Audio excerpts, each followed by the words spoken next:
Hey everyone, welcome to this deep dive where, if you're here, you're probably trying to figure out how to conquer English all by yourself. Yeah, it can definitely feel like a pretty big challenge. Yeah, for sure. But the good thing is this deep dive is going to be all about giving you the tools and the techniques to really get there. Exactly, So we're yeah. dissecting a pretty popular YouTube video from Listen to English podcast. It lays out a really clear, roadmap to fluency. So, Hey, it's a really interesting approach. Like, they really focus on rewiring your brain for English, hmm. almost like hacking its learning systems. Okay. It's not just about memorizing all those rules or vocabulary. Right. It's about making English a natural part of how you think. I like that. Yeah, that's really cool. Yeah. So the first big tip is immersing yourself in daily listening. Yeah, that's huge. It sounds simple, but they really, they advocate for mimicking how babies learn, Mhm. constantly being exposed to the language. It's like you're building a mental roadmap of English just by hearing it, like nonstop. And there's a good reason for that. I mean, neurologically speaking, when your brain is just constantly hearing English sounds, it starts to figure out the patterns. Right. And that builds the neural pathways, which are like the foundation of understanding and speaking the language. Okay, that makes sense. Yeah. Now, I know some people might be thinking okay, listen to English every day. That sounds kind of boring. Yeah, that's fair. But this is where it gets interesting.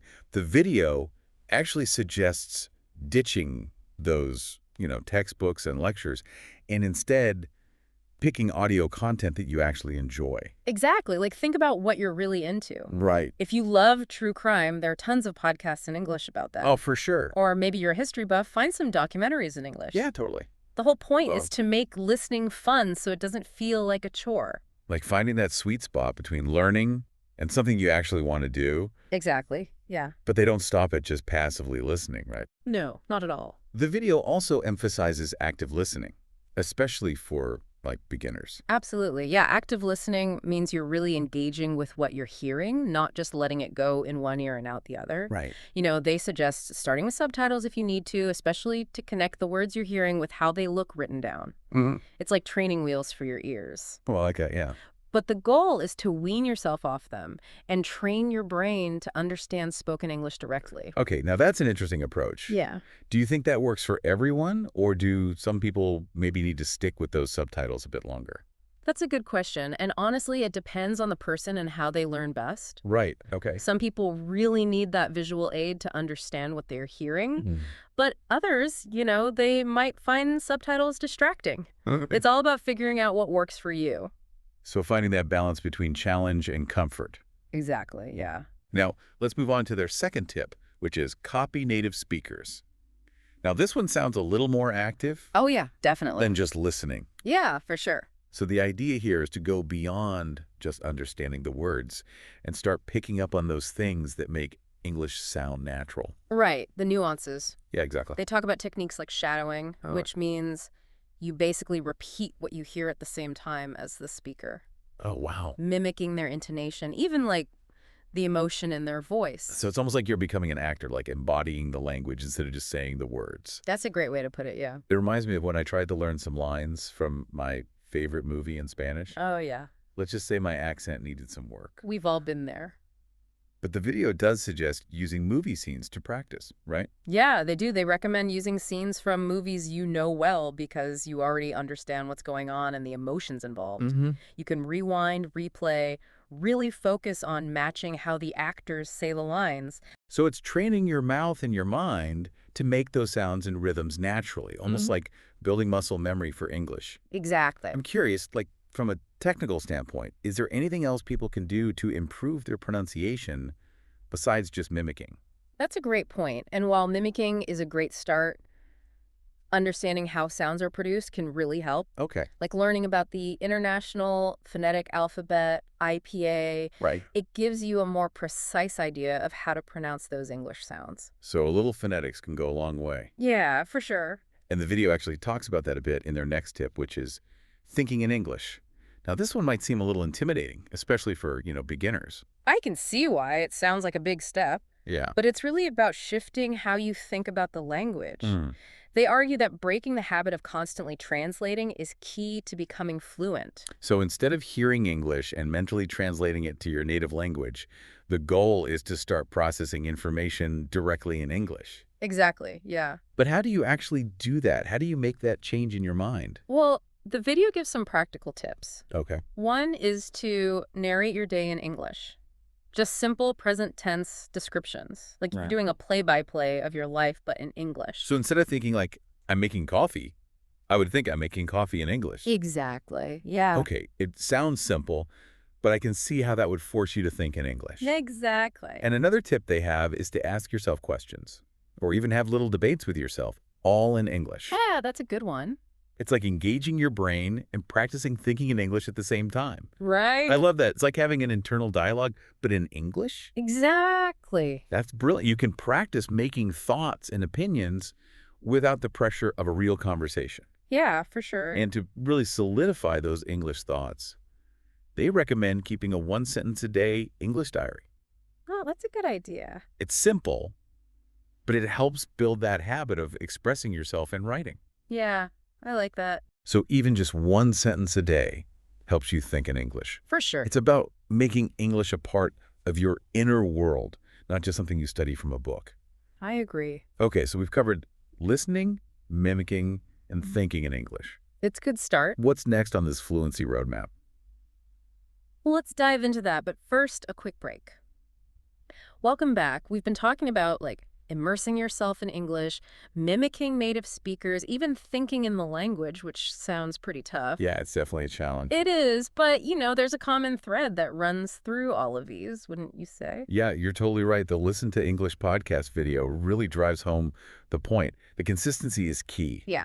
It's not about some magical shortcut or like cramming a bunch of information quickly. It's about making English a part of your daily routine, even if it's just a few minutes. And that consistency, it plays into how our brains learn better. Think about it. Okay. We make habits by doing things over and over again until they become automatic. Language learning's the same way. By constantly being around English, you're basically rewiring your brain to think and process information in the language. It's like you're creating a path in the woods. At first, it's hard to see and hard to follow, but the more you walk it, the clearer and easier it gets. I like that. Eventually, it becomes second nature to follow that path, and in this case, that path leads to fluency. That's a great analogy. It really is. And it reminds me of another point they make, making English a part of your life, not just something you study. Instead of keeping it separate, like in study sessions, try to fit it into things you already enjoy. I love that idea. Yeah, If you love music, switch to English language artists. that's a good one. If you love cooking, find recipes in English. Exactly. The options are endless. Endless, but I imagine even with those fun activities, staying motivated can be hard, especially when you're learning solo. You're right. That's a big hurdle for a lot of people. Yeah, It's easy to feel isolated, lose momentum when you don't have a teacher or classmates pushing you. That's why the video really recommends finding a community of other English learners. yes, it's like having a support group for your language journey. Yeah, You can share your struggles, you can celebrate your victories, you can motivate each other, absolutely. and you can learn from each other's experiences, pick up new tips. For sure, and just knowing you're not alone can make a huge difference, especially when you're feeling stuck. It's like they say, if you want to go fast, go alone. If you want to go far, go together. I like that. But even with a group, there will be times when you doubt yourself. How does the video deal with that? One of the best things they say is to celebrate your progress, no matter how small. Yeah. It's easy to get so focused on fluency, like the end goal, that we forget to acknowledge the steps we're taking. It's like being so focused on getting to the top of a mountain that you forget to enjoy the view along the way. Exactly, but those small wins, they can really keep you going. Right, so instead of getting down that you're not fluent after a week or a month, celebrate those little things. Mastering a grammar rule, understanding a podcast without subtitles, having a short conversation with a native speaker. All of those are signs that you're moving in the right direction. It's like those aha moments remind you that your brain is always learning and getting better. That's right. And it's important to acknowledge those moments. Be proud of your progress. Absolutely. The video even suggests rewarding yourself for your effort. Okay. How? Maybe you do a fun activity in English, treat yourself to something you like, or just take a break and recognize how far you've come. Those are all good ideas. And it goes back to that idea that learning a language should be enjoyable, not just something you have to check off your list. Exactly. And speaking of enjoyment, the video ends with a really inspiring message about the rewards of this journey. Yeah, what do they say? It's not just about learning a skill, it's about opening up a whole new world of possibilities. Being able to communicate in English, it lets you connect with people from all different cultures, Hmm. access information and resources you couldn't before, and broaden your horizons in so many ways. It's like opening a door to a whole new set of experiences. You can travel to new places and really understand the culture, connect with people from all over the world, even pursue opportunities that you couldn't before. That's the power of language. It is. And the video really stresses that these rewards, they're available to anyone willing to put in the work. Fluency isn't some special gift.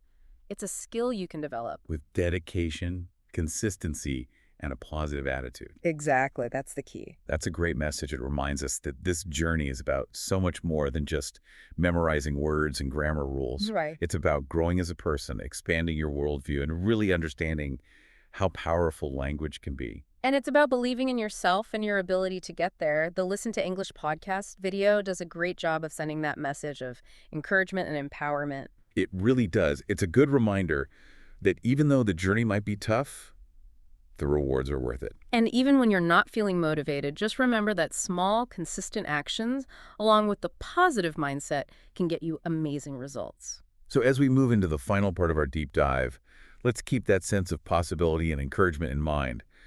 What are some final thoughts the video gives us about this amazing journey of solo English learning? Okay, so we're back and ready to wrap up our deep dive into this whole solo English learning thing. Yeah, we've covered a lot of ground. We have, and it's clear from the Listen to English podcast video that fluency is definitely within reach, even if you're tackling it on your own. Absolutely. But what are some final takeaways that can help our listeners stay on track and keep that motivation going? You know, what really stands out to me from the video's final message is that it's all about mindset. Okay. It's not just about the techniques. It's about having the right attitude, the one that sets you up for success. They really emphasize that fluency isn't like a destination. It's more like a journey. I love that. It's like you're not racing towards some finish line. Exactly. It's about enjoying the process, the ups and downs, the whole experience. Yeah, for sure. But how do you suggest our listeners actually maintain that positive mindset, especially when they hit those bumps in the road that everyone faces when they're learning a language? Well, the video brings up a really important point about small, consistent actions. Hmm. It's easy to get overwhelmed by the big picture, right? Yeah, definitely. But they remind us that even those tiny steps forward, if you do them regularly, they can add up to huge progress over time. So it's not about sprinting to the finish line. It's about building momentum, right? Exactly, yeah. So instead of feeling discouraged because you're not fluent after a week or even a month, focus on those small wins, That's it. like mastering a new grammar rule or understanding a podcast without subtitles, Those are all huge. or even having a short conversation with a native speaker. Yeah, any of those things, those are all signs you're moving in the right direction. Yeah, it's like those little aha moments. They show you that your brain is working, it's learning, it's getting better. For sure. And you guys celebrate those moments and be proud of how far you've come. Absolutely. And the video even talks about rewarding yourself for your effort. I like that. It could be something simple, like doing one of your favorite activities in English, Oh, okay. or treating yourself to something special, or even just taking a break and acknowledging your progress. Right, it's like a little pat on the back. Yeah, exactly. And it reinforces the idea that learning a language should be fun, not just another chore on your to-do list. I couldn't agree more. Now, the video also mentions something that I think is so important for anyone learning English, or any language really, What's that? and that's using the language for things you actually enjoy. Can you talk a bit more about that? Absolutely. It goes back to what we were saying before about making English a part of your life, not just something you study separately. When you use English for things you love, like watching movies, listening to music, reading books, even playing video games, Oh, yeah, for sure. you start to associate learning with positive feelings. It takes the pressure off. It makes it fun. Exactly. Plus, when you're genuinely interested in what you're doing, you pick up new words and grammar without even realizing it. It's like osmosis. Yeah, exactly. And the Listen to English podcast video does a great job of encouraging people to find those things that they really enjoy and use them to learn the language. So as we wrap up, I think it's important to remember that fluency is possible for anyone who's willing to put in the work, be consistent, and have a positive attitude. Absolutely. But even more than that, it's about enjoying the journey.